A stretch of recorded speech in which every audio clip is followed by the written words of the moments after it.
Hello, good people of YouTube. Mountbatten here, and today we are talking about a ship that was removed for simply being too darn good, and that is the Tier 8 Premium American Battleship, the Massachusetts. Now, Sealord, the Massachusetts has been removed for sale, so why are you even talking about this? Well, I just haven't played this ship in a while. She's one of my favorite ships in the game, and plus, she's coming back for sale in a couple of months with the Black Friday event, unless they've changed the way that they've been doing this for the past 5 years. All the previous Black Friday ships do come back for sale in that event, so if you do have your heart set on getting a Massachusetts, you can get a Massachusetts Black in a couple of months, which is exactly the same as the Massachusetts, except it comes with a fancy black camouflage, and it has the letter B next to its name in-game. But other than that, exactly the same ship. Now, the Massachusetts is a real still historical ship, which is one thing that makes the ship even cooler in my opinion.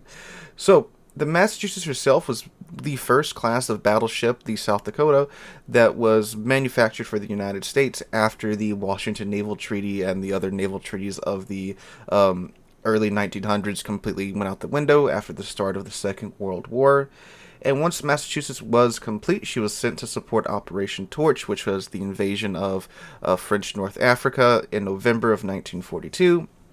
During this operation, she engaged the Jean Bar, which is also in game, which is pretty cool. These two ships can fight each other in game as they did in real life, and this is one of the very few battleship on battleship battles during the Second World War, and the Massachusetts neutralized the Jean Bar. After that, Massachusetts was transferred to the Pacific Theater for operations against Japan. She spent the war primarily as an escort for the fast carrier task force to protect the aircraft carriers from surface and air attacks. In this capacity, she took part in the Gilbert and Marshall Islands campaign in 1943 and early 1944, and the Philippines campaign in late 1944 and early 1945. Later in 1945, the ship supported Allied forces during the Battle of Okinawa, and thereafter participated in attacks on Japan, including bombarding industrial targets on Honshu in July and August. After the war, Massachusetts returned to the United States and was decommissioned and assigned to the Atlantic Reserve Fleet, Norfolk, in 1947. She remained out of service until 1962, when she was stricken from the Naval Vessel Register. 3 years after that, she was transferred to the Massachusetts Memorial Committee and preserved as a museum ship at Battleship Cove in Fall River, Massachusetts. A museum ship I desperately wanted to go see, and before the COVID pandemic, that was going to be my summer vacation that year, but COVID hit, and well, that went out the window, and unfortunately I haven't been able to fit it back into my schedule just yet. Hopefully, probably not next summer, but the summer after that, I'll get up there and finally get to see the Massachusetts in real life. Alright, so that's the Massachusetts' a very brief overview of the Massachusetts' history in real life. So what about her in-game self? Well, Massachusetts is, well, it's really weird because I remember picking this ship up, and it doesn't feel like it was that long ago, but it was. She was released for sale worldwide on June 29th, 2018, and she was pulled in 2021, I think around February or January, because she was quote-unquote too popular. This was when they pulled her, Georgia, and I think Thunderer and Smolensk too were pulled during this update. I think it was 10.0, no, it was 10.1 that she was removed along with her bigger sister, the Georgia, at Tier 9. So, yeah, she was pulled for being too popular. She is a quite strong ship in game, and we'll take a look at her stats now and go over that. I do not think she's overpowered, though, especially in today's meta, but she is very strong. So, the Massachusetts in game. Her armor, it is completely covered in 32. Everywhere she's got 32. Bow 32, bow decks 32, stern's 32, stern decks 32, upper armor belts 32, torpedo protection is 32 as well. Her mid deck is 38. If you do take away her exterior armor, you'll see that unlike the North Carolina, her citadel is not exposed. It's below the waterline, and it's also behind torpedo protection. So the combination of the citadel being below the waterline, well below the waterline, and being stuck behind a bunch of torpedo protection makes this a very difficult ship to citadel. You're only really going to do it from long range with extreme plunging fire, or if the ship is maneuvering extra hard and is rolling over hard to one side, then maybe at that point. But I can barely remember the times that I've citadeled in Massachusetts or in Alabama. It's the same armor scheme because they're both South Dakotas, and it's not very often. But you don't really need to worry about that. You need to more worry about getting chunked because, again, your entire ship's coated in 32. HE spammers will, of course, eat their way through you, but the Massachusetts has some things to make up for that, and we'll get to those in a second. Survivability, she has 66,300 hit points and 46% torpedo damage reduction, which is darn good, especially on a ship like the Massachusetts, which is a close-in battleship. She has the improved American secondary accuracy and reload time, and her main battery guns are also tooled for that as well. Speaking about those main battery guns, she has 9 406 16-inch millimeter main battery guns that reload in 30 seconds. They also 180 in 30 seconds. Oh, this is my commander build that I'm running on the ship, and also what I have equipped as I'm looking at these stats. Her maximum dispersion is 243 meters. Maximum range is 18.3 kilometers. Her HE does a maximum damage of 5,700. Has a 36% chance of causing a fire on the target. 68 millimeters of HE pin, and those come out the tubes at 803 meters a second. Her AP, which is the Mark VIII Super Heavy AP, has a maximum damage of 13,100, and those waddle their way out of the tubes at 701 meters a second. It's the nice, slow, heavy, hard-hitting, improved American AP. Now, she does also have 1.7 Sigma, which is quite low, but she does still get the American Battleship Dispersion Ellipse. So what this means is that the Sigma, in very simple terms, the Sigma is the value that determines the pattern in which the shells leave the barrel. Dispersion is the number that determines how far those shells can stray away from each other once they've left the barrel. And since she has the American Battleship Dispersion Ellipse, the shells may come out of the barrel quite wonky, but they won't fly all over the place like the old German Battleship Ellipse, because you could fire at a target like 5 kilometers away from you, like Bismarck, and the shells would somehow in 5 kilometers manage to all go in front or behind the ship. But with the American Battleship Dispersion, with 1.7 Sigma, the shells do come out of the tubes kind of wonky at times, but they don't travel as far as other Tier 8 battleships would with similar Sigma values. So even though you have some wonky dispersion patterns, typically the shells do generally hit the target. You can't aim for specific parts of ships at range like you can with some more accurate battleships, but your shells are typically going to hit the target. May not be where you wanted them to, but they'll get there. And since it is the super heavy American AP, they'll do just fine. And they are 16-inch guns too.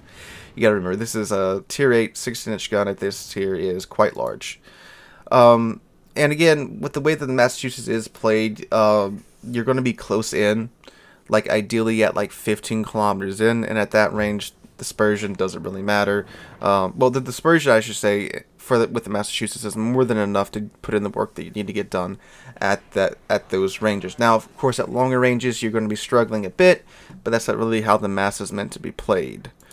But you can still get typically a shell or two to hit at that range, and again with 6-inch guns, you'll be doing decent damage with that. Now her secondaries, she has 20 of the American 5-inch secondaries in the standard American dual 5-inch mount. They reload in 3.4 seconds, have a maximum range of 11.3 kilometers with the build, maximum damage of 1800, 5% chance of causing a fire on the target, 2.1 millimeters of armor pin, and those come out the tubes at 792 meters a second. So this is a secondary battleship. This is the beginning of what many players like to call now the third American battleship line, the American secondary brawlers. So like the Massachusetts, then the Tier 9s of Georgia, then the Tier 10s the Ohio. So with the 5-inch guns, you cannot get over 32 millimeters. Even with IFHE, you can get up to 27 millimeters pinning with these guns. The reason I don't have IFHE equipped on them is that with the fire rate of these guns and with the 5% chance of causing a fire on the target, These guns start a lot of fires, like a lot. And unfortunately, when the commander rework hit, and we lost the insane like laser accurate secondaries, it's not as much as she used to be able to do. Like if you go back and watch some of either my older videos or some other older Warships videos with the secondary build in Massachusetts, the secondaries are like lasers. Like they don't miss. And with that many shells hitting that fast with a 5% fire chance, you were starting plenty of fires with these secondaries. And today they still are good secondary fire starters. You can build into them with IFHE. That's up to you. I don't. I think they still set enough fires just fine, and they rip into DDs, and they're still able to pin superstructures just fine. But again, that's up to you. You can build your Massachusetts however you want to build it. AA, she has an A rating of 83. It's not as good as her sister, the Alabama. Their AA is pretty similar, but the Massachusetts has more of the 20 millimeter Orlikins than the Alabama. Alabama's just coated in Bofors everywhere. Okay. Maneuverability, her maximum speed is 28.9 knots with a speed flag. She has a 710 meter turning circle radius and rudder shift time of 15.7 seconds. Concealment, I do not have the concealment commander skill equipped, but I do have the module equipped, and it's down to 14.5 kilometers. For her consumables, she gets a choice of fighter or spotter. I go with fighter because, I mean, spotter would get you more range, but with the dispersion at that range, yeah, it's not really worth it. Plus, the shells are exceptionally slow, so by the time your shells get there at, I think it'll crank it out to like 20-something kilometers. The enemy ships have plenty of time to dodge, because again, you have the 45 caliber guns and not the 50 caliber guns of like the Iowa. And her repair party repairs 397 HP per second. It's active for 30.8 seconds, and it reloads in 38 seconds. This is the, well, not the beginning of the Fast American damage con. I'm sorry, Fast American heal. Colorado got this heal back in the day, and then they gave it to the Massachusetts when they were developing the Alabama, because that's how the Massachusetts got started. They were developing the Alabama. They had two versions of the Alabama. The Alabama as we have it, and then they had a secondary focused Alabama, and that Alabama became this Massachusetts. So this is the same fast cooldown heal that the Georgia gets and that the Ohio gets. And it's great. This helps you so much with this ship. But more on that in a second. Damage con, it is active for 22 seconds and reloads in 76 seconds. Nice long American damage con. And that right there, that long action damage con along with the heal, that helps this ship so much. It compensates for its being coated in 32 millimeters of armor, because you're able to just pop those heals almost constantly. I mean, a heal with a cooldown time of 37 seconds with the flags and such equipped. 38 seconds, my bad. That is great for pushing. You're able to sustain a large amount of damage with the Massachusetts with this hill going. So, especially when you're in like a tier 8 game, and sure, you're not in the best armored battleship, but you're able to just keep popping those hills and brute forcing your way through the enemy team. It's great, which definitely helps make this ship an excellent brawler. But in today's World of Warships, though, like I mentioned at the start of this video, I haven't played this ship very much in I would say in the past year or so. We popped in her on stream a couple of times, but beyond that, I never really spent too much time playing her in today's World of Warships, and I played her quite a bit over this weekend, and she still got it. However, we've got a whole lot more of very large guns at tier 10, because of course she's a tier 8. She's going to get up to tier 10 almost all the time. And I used to say that, you know, Massachusetts is one of the rare tier 8s that don't really care if she's been up tiered. And sure, if you've got some of the more, let's say, traditional tier 10 ships, you don't have a lot of the newer ones like Jinan with the insane HE DPM and the deep water torpedoes, and there's not too many submarines around, or too many of the super ships, or too many 18-inch battleships around. She still got it, at tier 10, and anytime you can close the distance, she can still definitely put down a lot of pain. Once you're within like 15 kilometers of a Massachusetts, you're definitely getting into the danger zone of this ship. Because at that range, the shells are going to be landing with the main battery guns. You're not too much further away from secondary range. And she's still a really fun ship to play. And when you do get those Tier 8 games, and I had quite a few Tier 8 games over the weekend. I'm not sure if more people were on because of the Around the World campaign, or it's probably just people grinding out the Puerto Rico dockyard. I had quite a few games where I was top tier or I was mid tier, and she still got it. She's still fun. She's still a boatload of fun to play in today's World Warships if the conditions are right. Now, again, if you get double up tiered to tier 10, and again, you're seeing a bunch of 20-inch battleships with like the Incomparable and she can't see the Satsuma, thank God, and the Shikishima, and a lot of the other 18-inch plus battleships that we have now. SAP hurts a lot, most definitely when you run across Italian battleships. But again, with that heal and the damage con, you're still able to stay in the fight a lot longer than you probably have any right doing. And again, she's still a fun ship in the right situation, and I enjoyed popping back in her over the weekend and getting quite a few battles in. So I'd say she's still worth picking up this Black Friday if you don't have her just yet. And I mean, it's a real still historical ship. If you're a collector and you missed her the first time, you have this opportunity coming up in a couple of months to pick her up.